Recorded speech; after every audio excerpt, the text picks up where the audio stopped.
Hello everyone, welcome back to my video. इस वाले part पे एपिसोड नंबर 2 एक्सप्लेन करूँगी। एपिसोड स्टार्ट करने से पहले अगर आप लोग मेरे चैनल में नए हो तो चैनल को सब्सक्राइब ज़रूर कर लेना।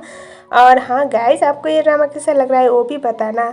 हमने देखा था 11 साल तक एक ना किया हुआ गुनाह की चक्कर में जेल बैठने के बाद चितवन जेल से बाहर आ जाता है वो उसकी लॉयर प्लाईफोन की मदद से। और हमें लास्ट पार्ट तक ये पता चला था कि जो प्लाईफोन है वो वही लड़की थी जिसने 11 साल पहले उसे झूठा गवाह बन के फंसा के उसे जेल पे भेज दिया था। बेसिकली उस टाइम पे वो छोटी थी।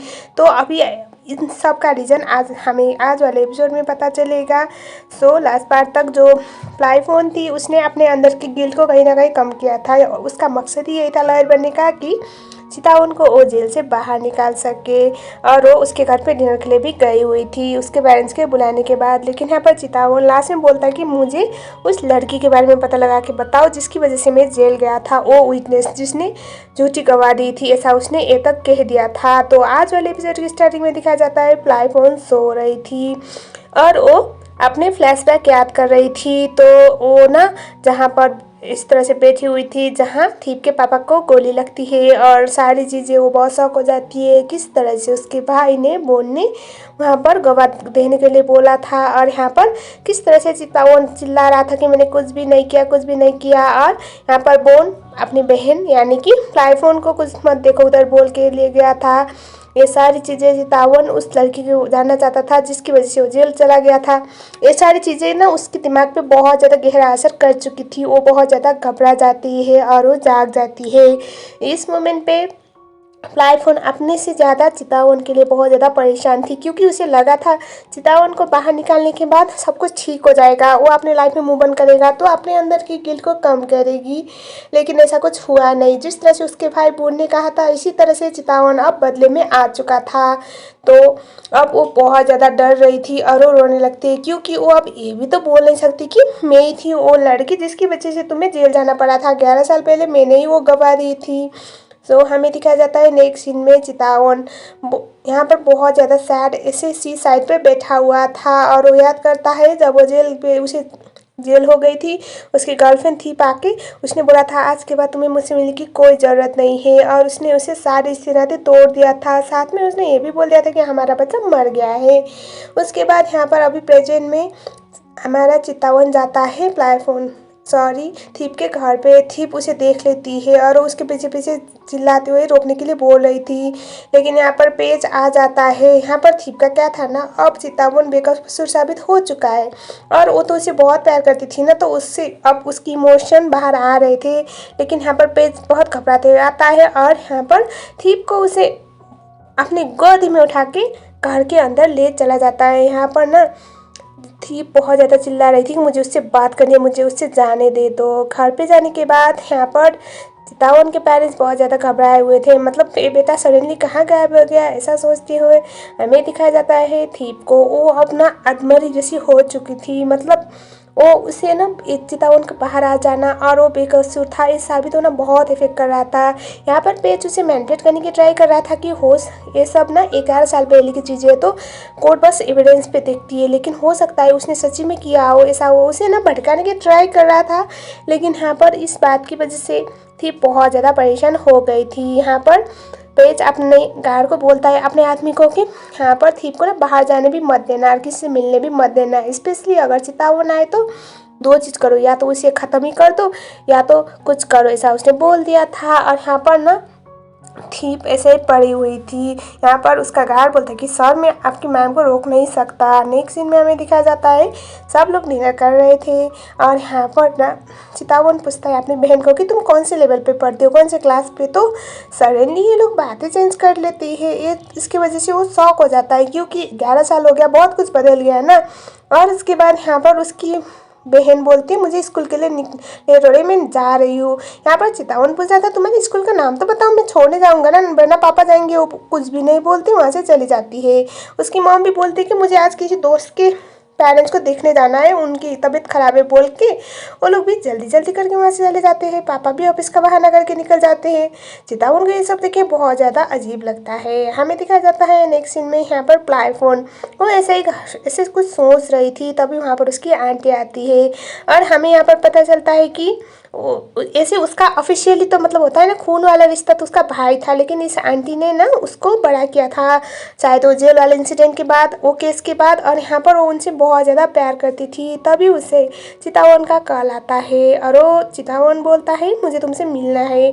उसके बाद यहाँ पर प्लाईफोन बोलती कि मैं उससे मिल के आऊँगी। उसकी आंटी बोल रही थी कि अब केस ख़त्म हो गया बेटा, उससे इन्वॉल्व होना बंद करो। वो बोलती है कि मैं जाके आ जाती हूँ।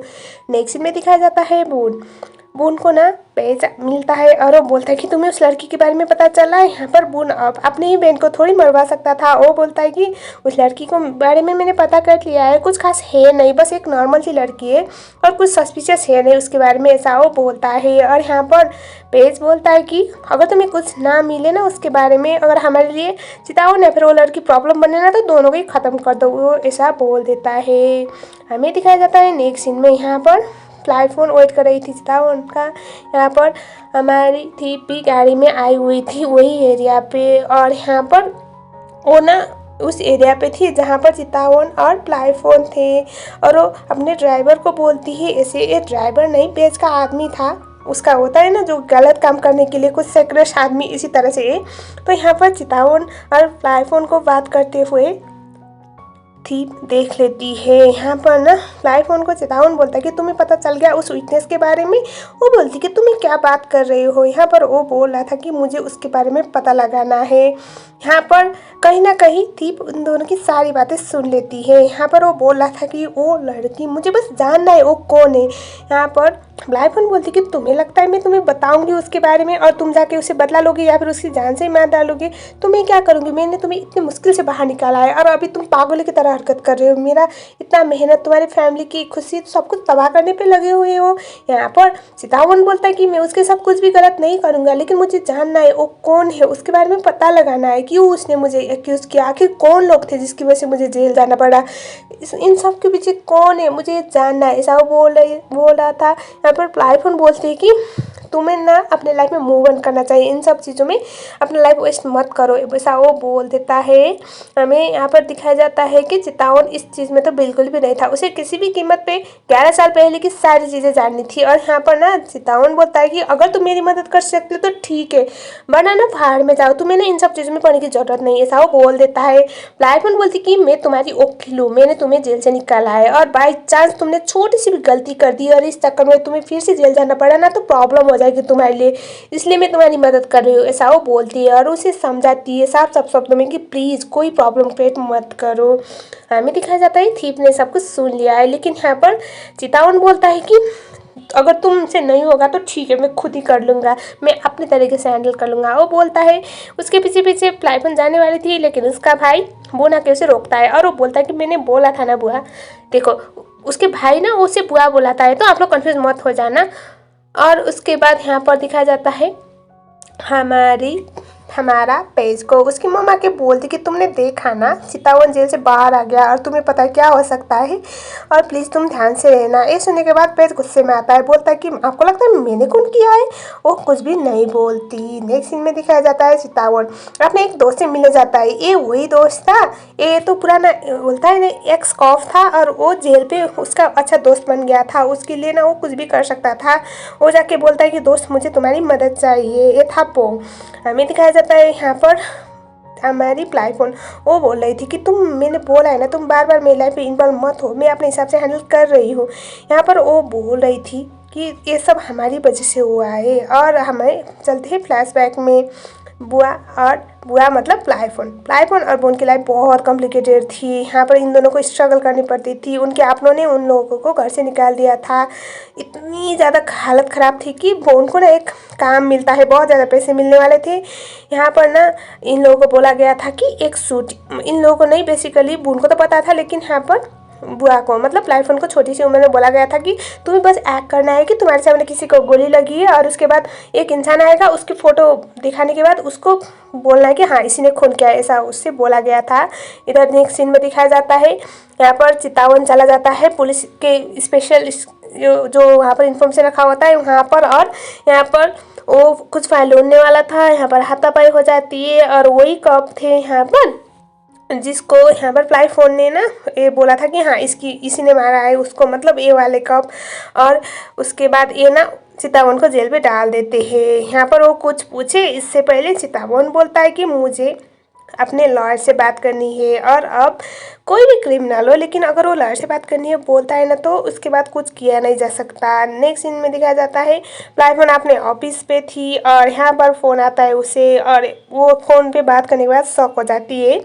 ऑब्वियसली ये चितवन का ही कॉल था, मतलब चितवन के लिए ही कॉल था। वो अपने दोस्तों से बोलते कि प्लीज़ जल्दी जल्दी हैंडल करो तुम लोग, मुझे बहुत अर्जेंट निकलना है। और उसके बाद वो जेल के लिए निकल जाती है। यहाँ पर चितवन को दिखाया जाता है उसने फाइल देख लिया था, लेकिन जो विटनेस वाला सेक्शन था ना वहाँ से सारा इन्फॉर्मेशन इरेज किया गया था, और जो नाम वाला सेक्शन होता है ना वहाँ पर इतने ख़राब तरीके से उस नाम को काट दिया गया था। यहाँ पर प्लाईफोन आती है और वो बोलती कि मैंने बोला था ना, तुमने अपनी लाइफ को इतना ज़्यादा कॉम्प्लिकेटेड क्यों बनाया, मैंने बोला था कुछ भी मत करो, तुम प्रॉब्लम में फंसोगे, लेकिन तुम मेरी बातें सुनते नहीं हो। यहाँ पर वो उसे सारी बातें बताता है कि वहाँ से सब कुछ इरेज हो गया है, मुझे सच जानना है, प्लीज़ मेरी हेल्प करो, किसने तो सब कुछ मिटा दिया है, कोई नहीं चाहता कि मैं सच तक पहुँचूँ, 11 साल पहले क्या हुआ था इस बारे में मैं जानूँ, प्लीज़ मेरी मदद करो, ऐसा वो बोला था। और यहाँ पर प्लाईफोन को ये बात का आइडिया नहीं कि किसने किया है, और मतलब वो तो एक छोटा सा मोहरा थी ना, अब उसे भी शौक हो जाता है। उसके बाद वो इंस्पेक्टर के पास जाती है और बोलती कि आप मेरे क्लाइंट को बाहर निकालिए, आज ही सब कुछ रफा दफा कीजिए। वो मना कर रहे थे, लेकिन यहाँ पर प्लाईफोन बोलते कि अगर आप मना करेंगे तो मैं भी ना उस केस को रीओपन करवाऊंगी, ऐसे आप लोगों ने तो उस केस में जो भी था फाइल से गायब कर दिए, और यहाँ पर तो विटनेस का नाम ही मिटा दिया। इतना सीक्रेट भी क्या रखना, मुझे बताए, कुछ तो बात है, अगर मैं कोर्ट तक जाऊँगी ना तो किसी और के लिए तो नहीं लेकिन आपके लिए तो बहुत प्रॉब्लम हो जाएगी। तो ये बोलने के बाद प्लाईफोन की बात सुनने के बाद इंस्पेक्टर को छोड़ना पड़ता है चितवन को। यहाँ पर चितवन के शरीर पे चोट आए हुए थे, स्पेशली उसके फेस पे, उसके चोट को ठीक करते हुए बोलते हैं कि मैंने बोला था ना तुम ऐसा कुछ भी मत करो जिसकी वजह से प्रॉब्लम में फंसोगे। यहाँ पर वो बोल रहा था कि अगर तुम मेरी मदद नहीं कर सकती हो तो ये लेक्चर देना भी बंद करो, जैसे कि मेरी माँ हो या फिर मेरे कोई अपने हो। वो बोलती है कि तुम्हारे पास एक अच्छा मौका है चितवन, जाओ लाइफ में मूव ऑन करो, तुम्हारे पास एक बहुत अच्छा मौका मिला है तुम्हें लाइफ रिस्टार्ट करने का, और तुम ये सब क्या कर रहे हो। वो बोलता है कि तुम्हें लगता है मैं इतना कुछ होने के बाद फिर से रिस्टार्ट कर पाऊंगा, जब तक मैं उन लोगों के बारे में पता ना लगाऊँ ना मैं चुप नहीं रहूँगा। ये सब सुनने के बाद तो बोलती कि तुम अपनों के लिए कॉम्प्लिकेटेड करवा रहे हो सारी चीज़ों को, अपनी बहन के लिए, अपनी माँ के लिए, अपने भाई के लिए। वो बोलता है कि तुम मेरी फैमिली के बारे में मुझसे ज़्यादा क्या जानती हो, और तुम्हारी हिम्मत कैसी है मेरी फैमिली के बारे में कुछ भी बोलने की, तुम बस मेरी लॉयर हो, ऐसा वो बोल रहा था। तभी यहाँ पर वो बोलती कि चलो तुम्हें कुछ दिखाना है। और उसके बाद यहाँ पर वो जो प्लाईफोन थी वो उसकी चितवन को ना एक जगह पे ले जाती है, जिस बात की वजह से चितवन की तो हालत ख़राब हो गई थी। तो बेसिकली वो देखता है कि उसकी बहन एक शॉप पे काम करती है, एक स्कूल की कैंटीन पे। अब क्या था ना उसके भाई के साथ वो सब होने के बाद अब एक खूनी की बहन और उसके साथ तो कोई दोस्ती करना नहीं चाहेगा, बहुत नाम ख़राब हो जाता है जिस बात की वजह से। और दूसरी बात तो उसके पापा ने ना अपने कलीग्स की जो बातें ना सुन पाने की वजह से जॉब छोड़ दी थी, और घर को फाइनेंशियली सपोर्ट करने के लिए उसकी बहन ने पढ़ाई बीच में छोड़ के काम करना स्टार्ट कर दिया था। साथ ही में उसके पापा तो बस ऑफिस जाता हूँ ऐसा बोल के बाहर निकलते थे जब चितवन जेल से वापस आया था। और उसके बाद ना वो ऐसे ही बाहर कॉफ़ी शॉप पे जाके पूरे दिन बैठते थे, और यहाँ पर उसकी माँ बूढ़े लोगों का ख्याल रखती थी ताकि घर में कुछ पैसा आ सके। यहाँ पर ये सब सुनने के बाद चितवन को बहुत बुरा लगता है। प्लाईफोन बोलती है तुम्हारे पास एक अच्छा मौका है, तुम्हारे लोगों ने ना तुम्हें बहुत सपोर्ट किया है, उन लोगों की खुशी देखी थी तुमने जब तुम जेल से बाहर आने वाले थे, वो अपने सारे तकलीफें भूल गए, तुम्हारे पास एक अच्छा मौका आया है चितवन, लाइफ में मूव ऑन करो, उनको प्राउड फील करवाओ, किसी ने तुम्हें फेम किया था लेकिन अब तो तुम्हारे पास एक फेयर मौका है ना, ऐसा वो बोल देती है। हमें दिखाया जाता है नेक्स्ट सीन में पोंग के पास जाके चितवन उससे एक जॉब मांगता है। यहाँ पर पोंग बोला था कि तुम तो एक डॉक्टर हो और मुझसे क्या जॉब मांग रहे हो, और बेचारे के पास अब कुछ ऑप्शन तो था नहीं। और यहाँ पर हमें दिखाया जाता है कि वो बोलता है वो इंटरव्यू के लिए तो बहुत सारी जगह पे गया था लेकिन उसे कुछ मिला ही नहीं। अब एक क्रिमिनल हिस्ट्री होने के बाद कौन किसको जॉब देगा, और वही उसके साथ हुआ था। वो बोलता है कि मैं अपने पेरेंट्स को प्राउड फील करवाना चाहता हूँ, उनके लिए लाइफ थोड़ी सी अच्छी बनाना चाहता हूँ, और मेरी पास्ट की वजह से उन लोगों के फ्यूचर पे कोई असर ना हो, प्लीज़ दोस्त मेरी हेल्प करो, ऐसा वो बोलता है। और उसकी ये बातें सुनने के बाद वो उसका दोस्त वो मना नहीं कर पाता, क्योंकि जेल पे ना कुछ लड़ाई होने की वजह से उसे चोट आने के टाइम पे उसने हेल्प की थी। यहाँ पर नेक्स्ट सीन में दिखाया जाता है, चितावन बोलता है कि मैं एक गार्ड का काम करने वाला हूँ और मैं बाहर ही रहूँगा। ये सुनने के बाद उसकी माँ बहुत इमोशनल हो जाती है। यहाँ पर चितावन बोलता है कि मुझे सारी चीज़ें पता चल गई है माँ, मेरी वजह से आप लोग की लाइफ कॉम्प्लिकेटेड होनी नहीं चाहिए, और मुझ जैसे एक क्रिमिनल हिस्ट्री होने वाले इंसान को कौन जॉब देगा प्रॉपर, तो मेरे लिए वही सही है। उसके बाद चितावन जॉब के लिए निकल जाता है घर से। यहाँ पर बोन चितावन को फॉलो कर रहा था और शायद वो कुछ करना चाहता होगा, स्पेशली उस पर नज़र रखने के लिए बोला गया था। उसके बाद हमें दिखाया जाता है चितावन इस जगह पे आता है, बहुत समुद्र ऐसे होता है ना, ओशन था, और यहाँ पर एक छोटा सा घर था, तो यहाँ पर उसे इसी जगह की शायद रखवाली करनी थी। वो उस जगह पे आता है, जगह बस छोटा सा था। यहाँ पर आ जाने के बाद चितावन अपने लिए सब कुछ ठीक करता है, मतलब रहने के लिए रूम, और छोटा सा एरिया था लेकिन दिखने में बहुत ज़्यादा अच्छा भी लग रहा था, स्पेशली चितावन के लिए तो किसी के साथ मिलना ना पड़े, ये सब चक्कर वाला जगह था, मतलब एकदम उसके हिसाब के वाला जगह। और हमें दिखाया जाता है बोन चितावन को 24/7 उसके थोड़ा दूर से ही नज़र रख रहा था। यहाँ पर प्लाईफोन उसके पास आते हैं चितावन के पास, और यहाँ पर वो उसे एक सर्टिफिकेट लेटर देती है, जहाँ पर ना बहुत सारे ऑप्शन थे उसे अपनी स्टडी को कंप्लीट करने के लिए। बहुत टाइम गैप के वाले इंसान लोग होते हैं ना, जो प्रॉपरली पढ़ाई कर नहीं पाते, उनके लिए भी एक अच्छा मौका था इस पढ़ाई को कंप्लीट करके डिग्री हासिल करने का। और वो बोले थे कि तुम ये कर लो, तुम्हारे लिए बेस्ट ऑप्शन है, तुम एटलीस्ट तुम्हारे पास बैचलर की डिग्री तो होगी ना। और उसके लिए उसे वहाँ पर पढ़ाई करने जाने की ज़रूरत भी नहीं थी, बस एग्ज़ाम अटेंड करता तो हो जाता। यहाँ पर चितावन बोलता है कि तुम मेरे साथ इतना ज़्यादा मेहरबान क्यों हो रहे हो, मतलब कुछ रीज़न की बगैर, मैं तो तुम्हें जानता नहीं, तुम मुझे जानती नहीं, तो इतना ज़्यादा अच्छा बनने की क्या ज़रूरत है, कुछ रीज़न है क्या। इस बात पे वो कुछ भी नहीं बोलती, और उसे याद आता है, मतलब जो भी था वो ऐसे तैसे बात को टाल देती है। और उसके बाद वहाँ पर कुछ मैगी बन रहा था, तो वो बोलती कि चलो मैं तुम्हारे लिए बना देती हूँ। और इसके बाद दिखाया जाता है वो मैगी बनाने के लिए चली गई थी, तब यहाँ पर उसके हाथों से कुछ चीज़ें गिर जाती है, और उसके हाथ पे गर्म पानी आ गया था। चितावन जाता है और वो सोचता है कि तुम तो कैसी लड़की, कुछ भी ढंग से करते नहीं हो। वो आइस निकालता है और उसके हाथों को आइस पे डुबा देता है, और इस चक्कर में वो दोनों बहुत करीब आ जाते हैं, मतलब करीब आ गए। इस मोमेंट पे ना यहाँ पर चितावन ऑलमोस्ट उसे किस करने वाला था, लेकिन वो बाद में अपने आप को रोकता है और बोलता है कि लॉयर, फिर से तुम्हारी हार्ट बीट कुछ ज़्यादा ही फास्ट हो रही है, क्या बात है। और ऑब्वियसली चितावन था डॉक्टर, वो इस चीज़ को बहुत आसानी से फील कर रहा था, और यहाँ पर वो उससे थोड़ा दूर हो जाता है, और ये दोनों मतलब ऐसे तैसे बातों को टाल देते हैं। इसी के साथ साथ ये वाला एपिसोड यहीं पर ख़त्म हो गया। मुझे गाइस बताओ आपको ये ड्रामा कैसा लगा, अगर अच्छा लगा हो तो मैं इसको कंटिन्यू करना चाहती हूँ। और साथ में हाँ, द गिवर तो देखो 13 एपिसोड था, तो मैं अब इसको आराम से कर ही दूँगी, बस मुझे इस ड्रामा के बारे में बताओ। डोनोवन जो है वो वीक में 2 आता है, तो वो भी हो जाएगा, ऑनगोइंग का कोई प्रॉब्लम नहीं। मुझे बस बताना ये ड्रामा कैसा लगा। इसका नेक्स्ट पार्ट चाहिए तो कमेंट सेक्शन में नेक्स्ट पार्ट जरूर लिख लेना। तब तक के लिए थैंक यू सो मच।